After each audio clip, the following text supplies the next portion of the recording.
Bonjour, tout le monde a son tour chez le coiffeur. Il rira bien qui rira le dernier, la retourne.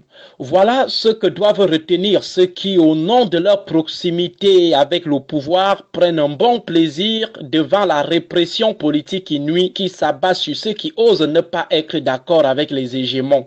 Voilà ce que doivent retenir ceux qui, aveuglés par un certain fanatisme, se permettent de se moquer de l'injustice dont sont victimes ceux qui ne sont pas d'accord avec les hégémons. Les mémoires de tous ces arrogants, tous ces insensibles sont sûrement courtes, sinon elles se souviendraient de temps en temps de la fin de certaines galactiques des systèmes ultra-violents et leur soutien avant de se réjouir de la brimade qu'endurent les citoyens qui ne sont pas d'accord avec l'ordre de Yaoundé. La triste fin de la galactique Mobutu Sese Ko est pourtant si flagrante pour servir de leçon.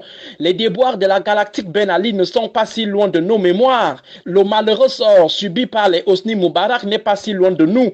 Il y a pourtant comme ça une pléthore de cas de fin Christ des dictatures arrogantes pouvant bien cultiver la retenue chez ceux qui ovationnent la brutalité inhumaine que subissent les opposants. Ils sont sûrement endiablés par l'illusion du pouvoir éternel. Dans leur réflexion, les orques galactiques sont tombées parce qu'elles étaient moins féroces ou encore parce qu'elles avaient moins de professeurs agrégés, moins d'experts en stratégie de conservation éternelle du pouvoir. Des illusions qui pouvaient tenir si l'opération Épervier, plus proche de nous, ne nous a pas offert des cas de fragilité extrême de certains barons de Yaoundé qui se prenaient pour des vice-dieux, piliers de la répression artificielle de la barbarie politique. Ils ont eu leur tour chez le coiffeur, malheureusement, avant même que le système ne chute.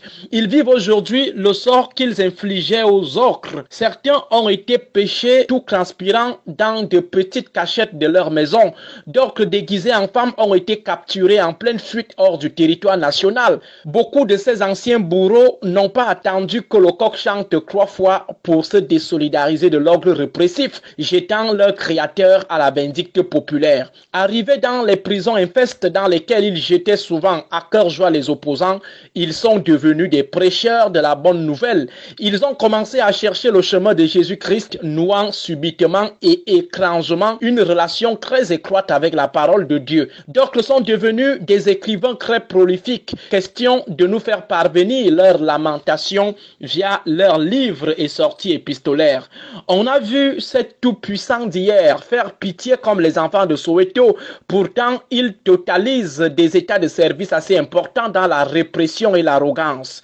Pire, certains ont commencé à se découvrir les talents d'opposants en manifestant un curieux amour spontané à l'égard de l'opposition qu'ils insultaient lorsqu'ils étaient sur la table royale. Certains iront même jusqu'à prendre le peuple à témoin et solliciter son soutien, ce peuple qu'ils n'avaient cessé de regarder avec beaucoup de condescendance. Certains sont prêts à demander pardon aujourd'hui et à se repentir. Cette histoire très contemporaine ne semble pas retenir les réjouissances de ceux qui se moquent des victimes de la répression. Les commanditaires de ces tristes façons de combattre ceux qui ne sont pas d'accord avec leur gros pouvoir se disent bénéficier d'une immunité éternelle des intouchables. Qui pouvait donc imaginer le redoutable Marafa Amidou Yaya en prison? Qui pouvait imaginer le redoutable Edgar Alain Mbengo en prison? Qui pouvait imaginer le blanc Basile à Tanganakuna en prison? Qui pouvait imaginer le crêpe serein au Langenawan à transpirer étalé sur un matelas de moins de 10 cm d'épaisseur? Qui pouvait imaginer le crêpe redouté du Atitus épave dans une pièce exiguë en petit donjon? Ce qu'on doit retenir aujourd'hui, c'est que la dictature n'a jamais d'amis et tout le monde a toujours son tour chez le coiffeur. Qui vivra, verra.